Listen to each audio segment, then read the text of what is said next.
So this is the monthly meeting from May, the Public Safety Committee meeting. Generally, we just introduce around the table. It's going to be on record, so we have a fairly light agenda, and I apologize for not having it printed at this moment. Working off Mr.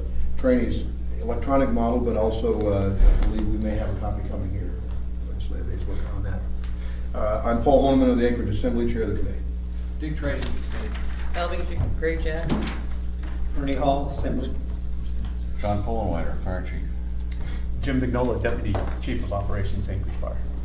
Rough Edge Officer of Emergency Management. Steve Morris, Health and Human Services. We do have a few guests here. I know you signed in. Al Wolfball, your birthday area community council. Ernie talking. Just hanging out. Thank you. Well, it's a fairly light agenda, so we can. SRO's chief. Yep, we do have Chief here, Chief Mew, and we recently had the adjustments to first quarter budget revision for the SROs, and of course there's some concerns. I got several calls from school principals from the Anchorage School District concerned that we were perhaps, I believe it was the ordinance that was pulled last night. As a result of that. Resolution. Sorry, excuse me, the resolution. But is there, Chief, can you brief us up on what direction you're going with the school resource officers? I know that it's gonna come back in your budget area, but we believe we gave you the funding to cover this. It's a public meeting, but there's only friendlies here. So I ask you to keep this under wraps for a little while, just because I am still talking with people, negotiating some agreements with folks, and I would hate for news to break and for all the resistance to build before I have a chance to pull something off. So I met with the mayor. First of all, I'll tell you that the Budget Advisory Committee or Commission report was requested by the school board back in, I want to say, Christmas time frame. I might have that off by just a little bit. When the board was funding the SROs, or at least substantially. The report came out, I don't know that it really saw the light of day, and then the funding switched to the municipality, and then it saw the light of day. So at the time I talked with Mr. Griffin and Mr. Nolan. I provided them a lot of information on the SROs, what they do, what their statistics are, their productivity stats, costs over the years, regardless of who bore those costs, what those costs are, the MOU, a number of other things, set them up so that they could go on ride-alongs and so forth. And I told him that if it became necessary, I had a plan in mind that I had shared only with the superintendent of a way we could make the program save a little bit of money without hurting it substantially, in my view. And the time might come to pass sooner rather than later when I'd have to implement that plan. I'm going to make an assumption here. Assumptions are dangerous, because I don't know for sure, but based on my conversations with the two people and the report I read, my guess is only Mr. Griffin was the author of that report. That's what we think too. And I also can tell you that he disregarded much of what I told him. At any event, he made the recommendations that he made, and I think that if you take those recommendations and implement them just the way he says, particularly if you implement them unilaterally, that we will have an arbitration that we will lose, probably generate new case law in the courts. We went all the way to the Supreme Court on this issue once before, and I think we will lose that in a big way. But I think I can get there without a fight. And secondly, I think whacking it in half is dangerous. Some cuts may be made, may be needed, but I don't want to kill the unit. And I think implementing that will kill the unit. If we want to kill the unit, I think we just kill it. I don't think we disguise it as trying to make those changes that way and allow the unit to falter and so forth. So I went to the mayor earlier this week and asked him if I could talk to him about what I'd had as a backup plan and see if I could sell him on it. And he agreed after about a half an hour of me laying out the stuff that it was worth a try, and I think then he asked if you guys would give us some latitude and pull the resolution and let us have a shot at this ourselves. I've talked to Ed about it off and on since November, and I began then discussing it, playing phone tag with Mike Abbott. I've talked to the union, I've talked to my commanders, as I mentioned, I've talked to the mayor. And so, you know, I think I've got the skeleton of a plan. And I guess I'll share it with you, but what makes me nervous about sharing a plan before you have all the answers and everybody in place is that everybody runs around with their hair on fire, and then you get the carpet pulled out from under you before you even got your ammo lined up and stuff like that. So I'm a little worried about that. Mr. Hall? Yeah. You know, basically, Chief, I encourage you not to share it with us until you do get it put together. The reason I pulled it last night is I'm very comfortable that you're working on a resolution to this. I also received a phone call from Derek, who shared with me that they are very interested in working to help for a solution. So that's exactly the reason that I pulled it. I'm confident that you're going to come up with the best possible scenario, and you won't see anything coming back. I mean, But we're just going to give you the time. Right to now, do it's it. put it in the category of, you know, we're behind the scenes, we're trying to put together a deal here, and I think we're gonna have a deal that will work. If you guys don't like it after we try it out, then, you know, I guess we can take another step. Mr. Trainee, Mr. Just keep it to yourself, Chief, because we've funded it for the rest of this year. Mhm. So the money's there, The money's there. and that gives you the time to work out something that'll work. And I appreciate building a snow was Bob Griffin's only because I figured that's who it came from. Well, that's my Given read. the tenor of it. That is my read. Yeah. There's some hallmark language in his work, I've seen it 2 or 3 times now, and you may notice I'm mildly resistant. I am always mildly resistant. I think he just cuts and pastes that into his reports. It's fair enough, I probably am mildly resistant. But I just saw fingerprints, at least I think I do. And I also remember Pete's comments, and I don't really see his feelings reflected in that document, so. Thank you, Chief. But I'm not trying to badmouth Mr. Griffin. No, we all feel similar. Mr. Thank you, Mr. Chairman. We funded it for a full year. Okay, that funding covers a whole year, so I'm gonna throw that out. And then secondly, and I appreciate the fact that Mr. Hall said, don't tell us, because I know how to keep my mouth shut, but you know, there's a lot of people here and things get out. So much so that something's already out, because we're getting emails. We've gotten maybe 4 already, and I bet you by the time we go home, we're gonna have a lot more. So what I'm asking you is, what do you recommend we say to folks? I don't know who you're hearing from, but if you're hearing We're hearing from. from principals, from school staff, parents, you know, I mean, I Okay. can tell you what I wanna say, but, You know, I guess I need to close the loop with the school board and the school district. Ed knows about this. I don't know what Ed's told his board and what he's told Mike and his principals. So I gotta have some more discussions with them. right. Well, let me say this before you continue, okay? And this thought just came to me, because before I even knew this, what I've been saying was, in the emails, was that Mr. Hall's, resolution was postponed indefinitely. So maybe I'll continue to say that, and that's it. For You now. know, I think it's that- fair to say the chief and the superintendent are working on other plans. Okay. And as soon as they're fleshed out and they know all the answers, they'll be perfectly happy to share it with everybody. Okay, then that's what I'm saying. And I think that's good enough. And yesterday, I Okay. think the union met with our people and told them the same thing, too. Don't get Okay, excited. great. We'll have the facts for you here in a few minutes. We gotta decide a few things. I think probably in a week, we'll be able to talk about this, and it's not gonna be a long-term thing. Okay, fair enough. I just wanna make sure that, you know, once I open it up, people say, well, what are you gonna do about this? And, well, what are you gonna do about that? You know, are you gonna stagger this? How are you gonna, is this gonna involve seniority? You know, I wanna be able to answer those. Right. And, you know, we just don't know yet, some of that stuff. Fair enough. I'd be remiss if I didn't ask, I understand there's an academy that started. It started on Monday morning at 0700. How many people? It was 23 then, but I saw an email, I think it's 24 now. I think we picked up somebody that couldn't make the start date. So don't quote me on that, I gotta ask more questions, but I think it's 24. And the academy that's in FTO, the process, I know there's been a change on the FTO plan or operations. The length of the FTO program is not any different. We've gone to a different school other than Kaminsky.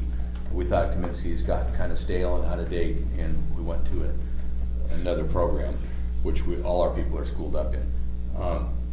We have brand new FTOs. We stood the old FTO group down, asked everybody who's interested to reapply. Those that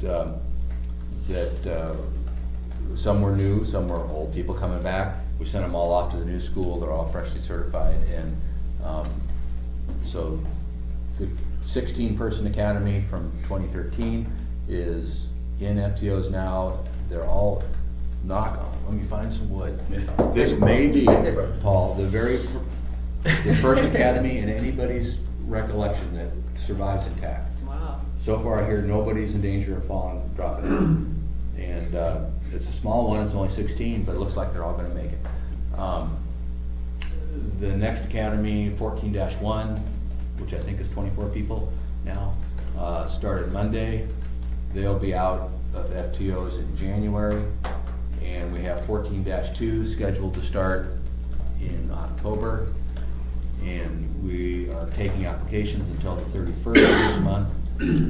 I don't know if that date will flex or not.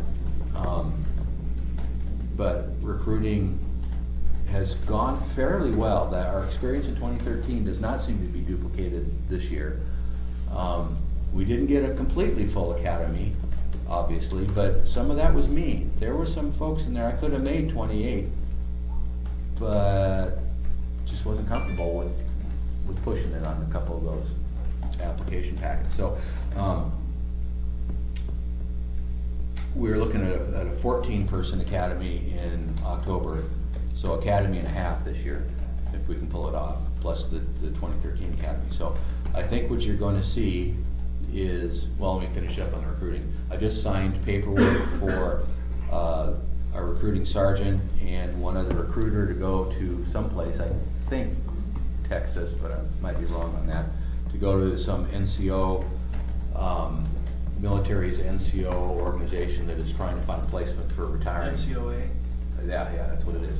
And so we're sending 2 people there and trying to hustle business down there. It does appear that the military is doing some drawdowns, decompressing, I guess they call it, and that cyclical, it happens from time to time, so maybe some.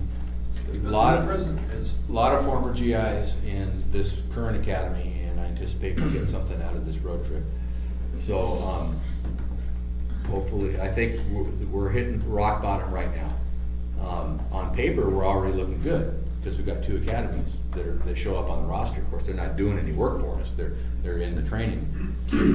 So, you know, it looks good on paper, but it sucks at the street level. And I mean, it's challenging on the street level. I think the summer is going to be the worst of it. You know, we'll get a little pressure relief in August when the 16 get cut loose. And for summer, we've got the SROs to throw at it. So, but this is going to be our lowest of the low, and it'll get a little better in August. It'll get better again in December, and then the fall academy will be getting out next summer. You know, so we're on the climb. The thing now will be, how's attrition? And that's always a crystal ball. We took double attrition last year. That's what really hurt us. We're not really going so far. This year's attrition is behind schedule. So it may be that all we did is we did 2 years worth of attrition in 1 year, last year. But then there's also a class of people that are gonna hit retirement age towards the end of the year. And I've heard that late in the year we could pick up some accelerated retirements, but I don't know yet. Well, I can tell you anecdotally, I've interacted with some of the new folks on the streets, and they seem to be pretty sharp and pretty eager and working hard, so that's good to see. And then lastly, Mr. Holmes, do you have anything at all for the chief? No. Okay, that's why I was just making sure anybody had any questions. And then lastly, just make sure you're okay on budget as far as overtime concerns. I know that, like you say, you had some issues on not being able to train or whatever because you're concerned about having your staffing met for street level stuff. I will not tell you that it's not tight. It will be tight. we're watching it like a hawk. I have had constant communications with my superiors. Right now, if everything goes the way we think it's gonna go, we will be there. I don't think I'll be rolling $2 million over into next year's fund balance, but we should come in the black. I have committed to Lucinda and George and everybody else. Maybe that's the wrong word. I have kept them constantly advised that I'll be watching this like a hawk, and if I start running into trouble long by the end of summer, I'll blow the panic alarm then, and we'll see what we need to do. I will not let us be surprised. Please add LV to your list of people, because she's our budget chairman for this highway. And we need to know immediately any changes to your budget as you're working on this thing. We would, Chief. Thank you, Mr. Trainee. Well, LV, you are the budget chairman now, and I want you there if any budget changes are made. There you go. All right, anything, Chief? Well, you know, first quarter, they gave us quite a bit. We didn't get maybe everything, but we got quite a bit, and I can't complain right now. I will wait and see how it goes. If things go our way, we'll be fine. Anything else to highlight that we should know about at all? And you- Well, we got a partial verdict yesterday, as I hope you folks know. We don't know, the other shoe hasn't dropped yet. What we don't know is, will the judge accept the verdicts? And this may generate new case law. It's clean and clear on the criminal side. You'll have multiple count cases on the criminal side, and we'll get convictions on some, and others will get reduced charges, and maybe we won't get a conviction on 1 or 2 counts. And that's just always how it works on the criminal side. Civil side, it's unclear. Sometimes the judge elects it's all or nothing. Sometimes the judge accepts verdicts on certain counts, and then we narrow the case, and if it goes to trial, it goes to trial on a narrow set of facts. The judge has not yet ruled on how it's gonna go. I think he knows what he's gonna do. I think he knows that it's, whatever he does is likely to set new case law for the state, and it will probably go to the Supreme Court. He said as much. So he's going to take his time. He's asked the parties, do you want to have to file any more oral arguments, any more briefs on this? Both sides said, hey, we're beating the dead horse now. Everybody's laid out their briefs. He will issue a written opinion that's very well reasoned, with lots of research, and lots of his clerks help him make sure this rationale is well articulated, so that when it goes to appeal, the Supreme Court isn't working off some scratchy audio tape of some loose language from the bench. They've got a cogent opinion out there. Do you expect a date when that judgment? I got the impression it might come like in 10 days. I think Dennis's view was maybe 3 or 4 weeks. So I don't know why the two of us read that differently, but it should be reasonably soon.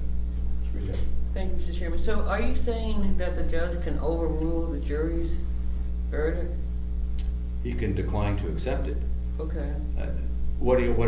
His choice is to say, do we just declare a hung jury for the purposes of the entire trial and start over on everything? Or do we say, no, we'll accept this one, and then if there's gonna be new trial, we only have to try this amount. He's able to make that choice. So is this because the third issue was not resolved? That the jury was hung on a third issue? Right. Okay, so I'm just trying to understand this Sure. process. Yeah. We would like, of course, and our side has argued, for the judge to accept the verdicts that are there. And then we will continue to work on the outstanding issues. Our rationale has been, this is a public sector case. This is not one private party suing another. This is not me suing Paul over the sale of a bicycle between the two of us, and we're having a beef on how that went. And the public doesn't really need to know or care. And it could be an all or nothing thing, and we start all over again if there's several counts. But this is your police department. The public needs to know, is the police department doing right, or did we do wrong? The damages are gonna be significant, if there are any, for the taxpayer. The cost of going to trial is a significant expense for the taxpayer, as you guys well know. The taxpayer deserves to know what, in our view, what their money bought. And if the money bought 2 verdicts, they should know what those verdicts are. And also, we would maintain, why spend more taxpayer money relitigating counts that have already been decided by a jury? Let's narrow it and have to spend less money on, and only retry the one count that's necessary. So those are, I mean, their attorneys put all the legal analysis to it, but functionally, that's what we've been arguing. Anything else? All right, thanks, Chief, appreciate it. Yeah, we look forward to, Mr. Wheeler is gonna set a time, I think, the chair, when we can hear, not just. Yeah, I this think you issue, guys but wanna go to several. executive session and get into all the details. And you're probably due for a brief. Well, we have, on the next, on the agenda is the fire department, and we have had a recent, I guess, I wanna call it a reappointment, but it's an appointment of, retired Chief Phil Leiter coming out of retirement, so, welcome aboard. And we, in fairness, the code, of course, all the executive appointments need to come for confirmation to the assembly. and- Director appointments. Director appointments, I'm sorry. And then, and so, anyway, we have determined that we usually try to, through our committee, at least just get to know you more, and there have been some concerns, particularly in response to some recommendations made, a paid-for study, and then it seems like we're not really getting the traction, so I guess that's one of the things I laid it out there last night for you, so. Welcome aboard, Chief. What's on your schedule, Lieutenant? Well, besides the matrix studies I addressed somewhat last night, I do want to read it again to really digest it. I thought actually it was kind of complimentary in a way. Now, there were some manpower situations in there I think we should definitely address. And obviously I've got to speak to on high before I get too involved in it. I liked what I saw initially. Let me, if I may, let me talk about what's happening right now today. And Mark, you're part of this. We're having the smoke, as I mentioned last night, that is starting to filter into the bowl area. It was pretty good this morning. It's not bad now, but it's going to get worse tonight as we see it, as the ambient flows continue, as the temperatures drop. It's going to get nasty. We just put out a press release, and we're holding a press conference at 2:30 to address this with the health department. We call it your shop. Hopefully we'll have somebody there. And to address the 911 calls for starters. Yeah, I got a nixle this morning when I was at the AEDC, and it sounds like Jen's begging people not to call 911. Yeah, that's exactly what it sounded like, so. I saw that. Yeah. Is it 2 or 2:30? 2:30 at Station 1. Hopefully my guys have done all the appropriate notifications of the appropriate people. But it needs to be addressed, and so we thought we'd do it jointly. You know, you, me, or your representative, and of course the health department. It could get really, really bad, or it could stay similar to what we have right now, and it won't have all that much effect. Our real issue is 911. You know, I think we need to set and explain to the public that, you know, if you see dripping smoke, that's one thing. If you see a column of smoke, or if you see smoke on the ground, or if you see, you know, flame or smoldering, yeah, you gotta call us. And we're ready, aren't we, Chief? We're ready. We're ready, so, I mean, if an event does happen. Is this stuff coming from Titanic or from down on the peninsula? Peninsula. But That actually, 20,000, I think it's, I 20,000 acres. understand it's Titanic, actually.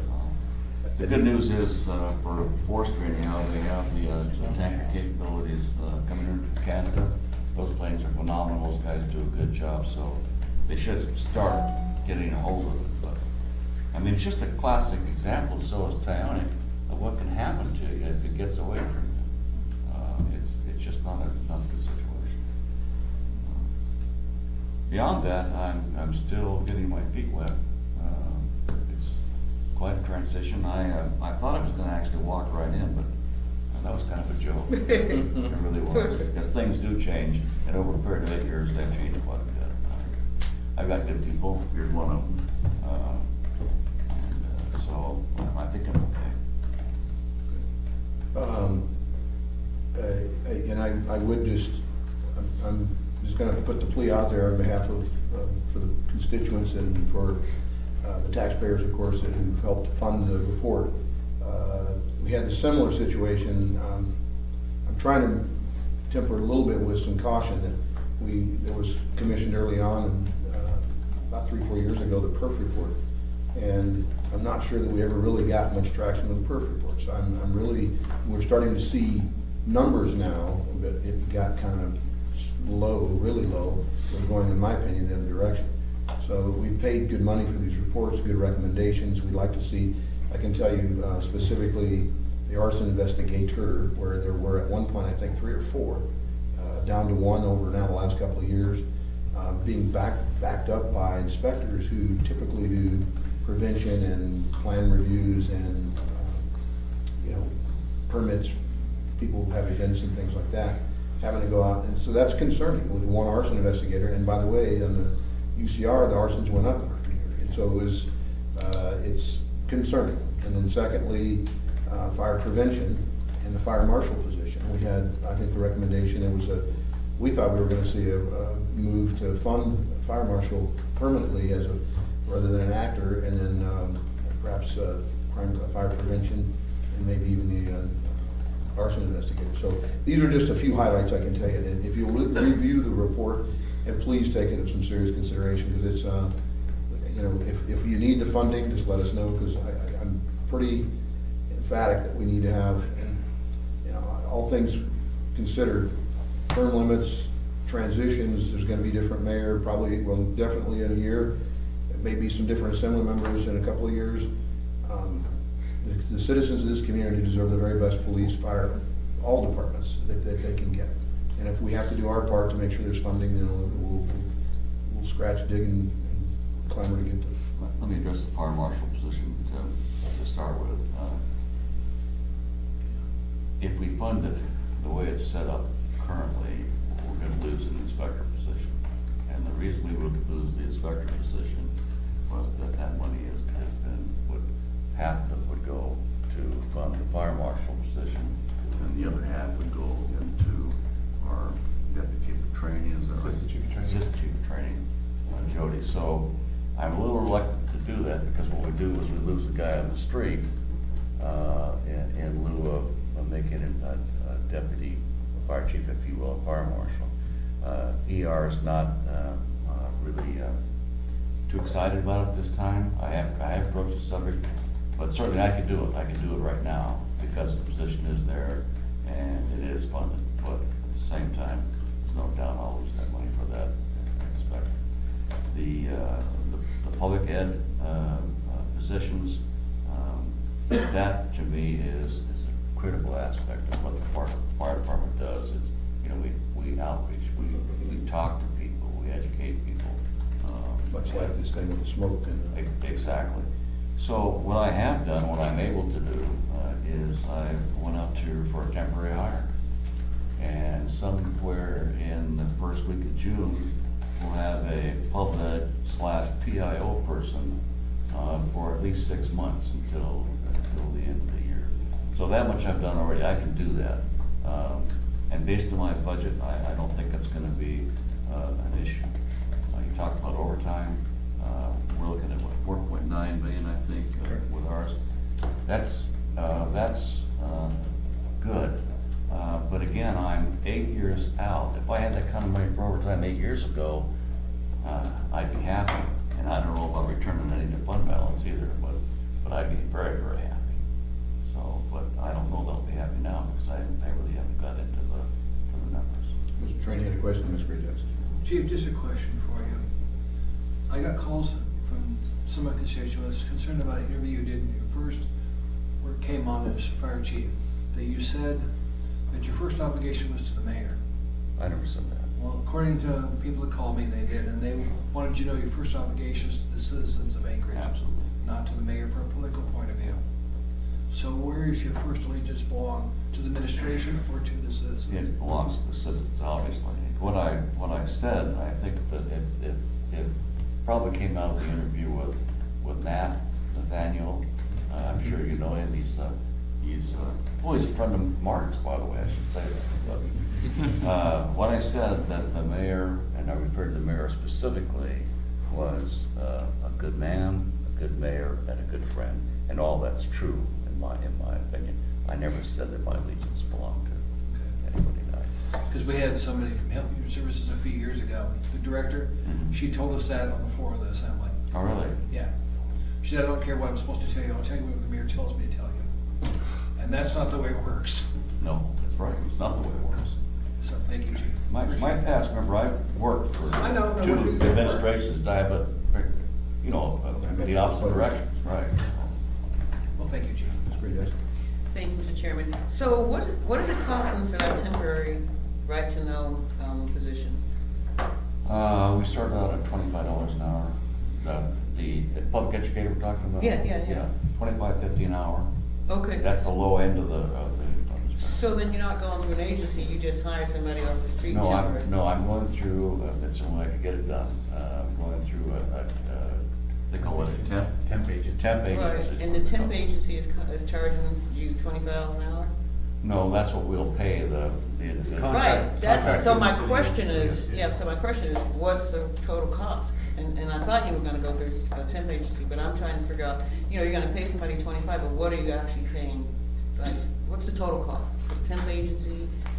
You know, Because I'd really like to I don't know. know the answer to that. I think that there's, if I understand it correctly, the city has a contract with a temp agency that they already have in place. So when we hire through them, it's, they already have that contract set up. So I don't think there's any additional cost to that 25, to that hourly rate, because one, we're not paying them benefits or anything else like that. Understood. And it's a temp. If I'm correct, I think it's just that 25.50 rate.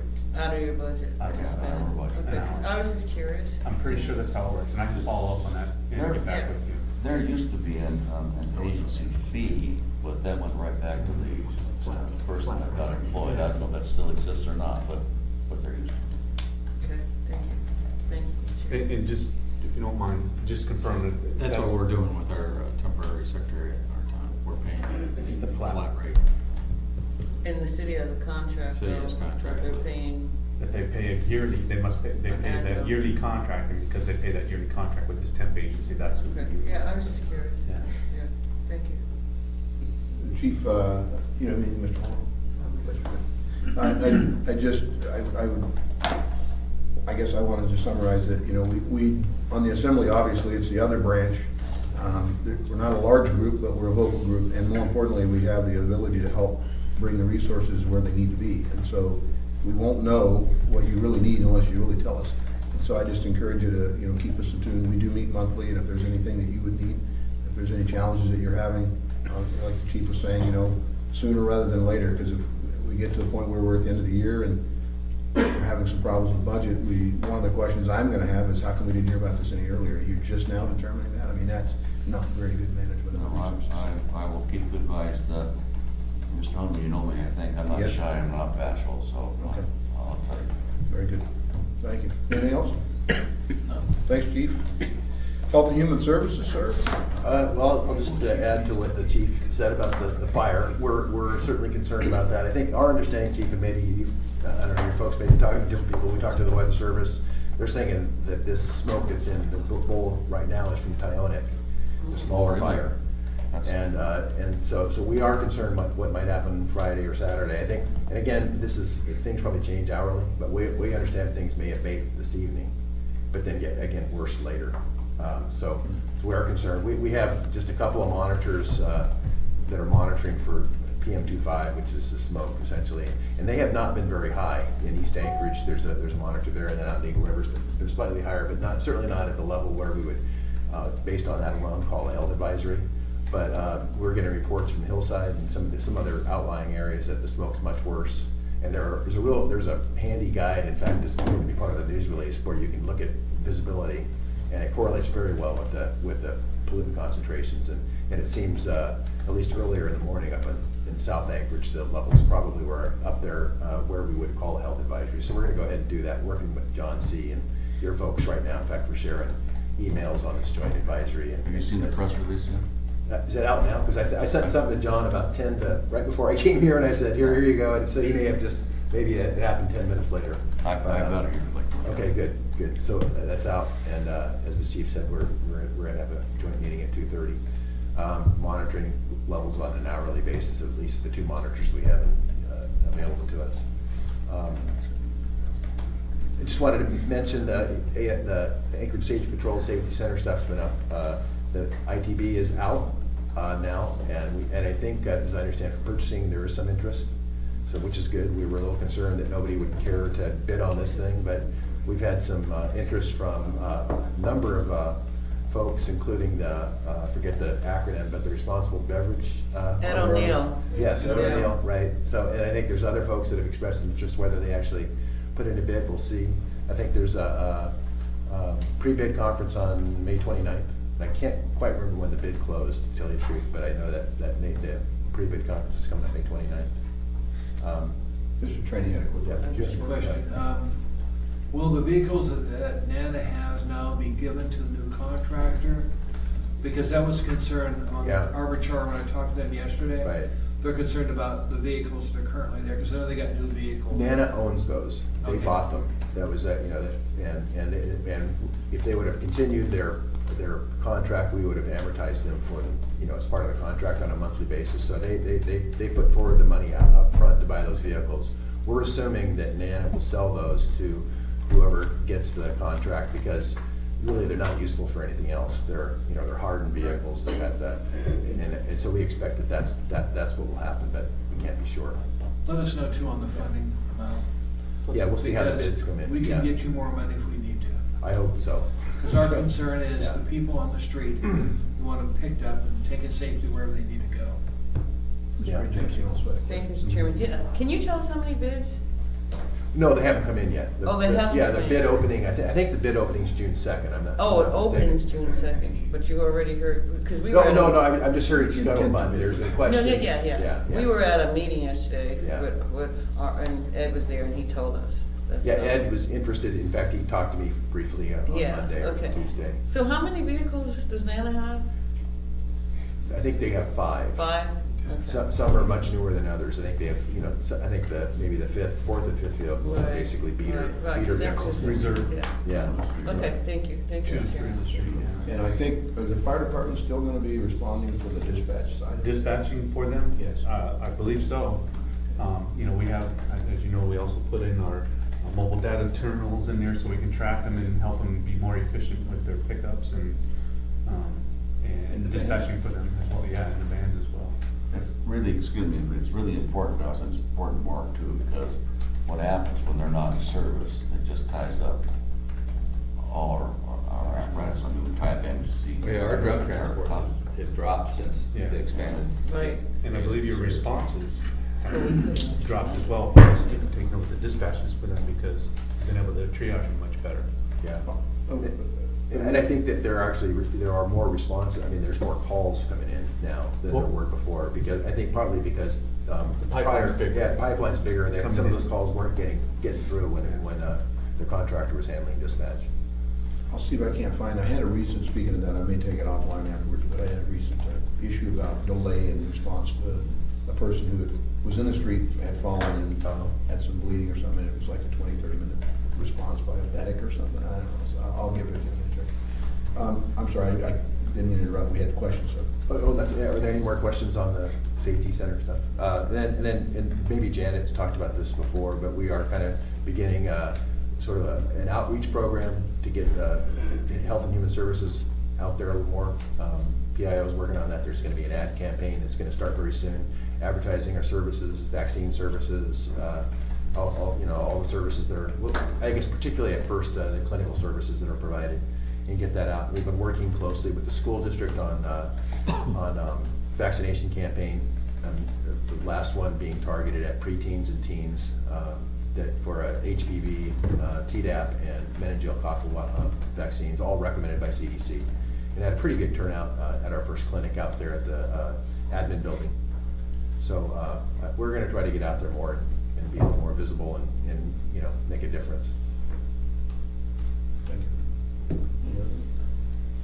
Okay, Mr. Fish. Okay, Officer of Emergency Management. We're doing a training event tomorrow for the Emergency Operations Center, and that'll be on wildfires and also Firewise, who's coming by to give everybody training. We've had that planned, so we're all set for that. June 3rd, I'll be attending the after-action report for Alaska Shield reporting on what we did as a city, also the fire department report. The Port of Anchorage will be reporting on it for themselves, but other than that, I'll be making that report. And then the SVA, the security vulnerable assessments are continuing, and we're about 3/4 of the way through with that, so we're moving along pretty good. And that's all I have. Just want to thank the fire department again for the open house. We had some people there working it, and again, a great turnout this year, so we reach out. Part of our community outreach program, you know, talk to people about personal preparedness. Every time we do the open house, it really helps us out, get it out to a lot of people, so thanks again for letting us set up a table. Police department also had And free a food. contingency there, which appreciated. Ms. Reed, Thank you, Mr. Chairman. I just want to ditto all your comments. It was really nice to have the sunshine instead of snow. Like You know, last year. The one year I don't work it, Wholeheartedly agree. it's nice, but every other year I've worked it. No, You're not it's allowed, you're not allowed to work it It was anymore. nice. That's all I have. Okay, well, if there's nothing else, it looks like we may be finishing in 45 minutes, which I think is a record. It is For a this record. committee. Anything Let's do else? 1, 2, 3, we'll adjourn this meeting for Thanks. 12:44 PM.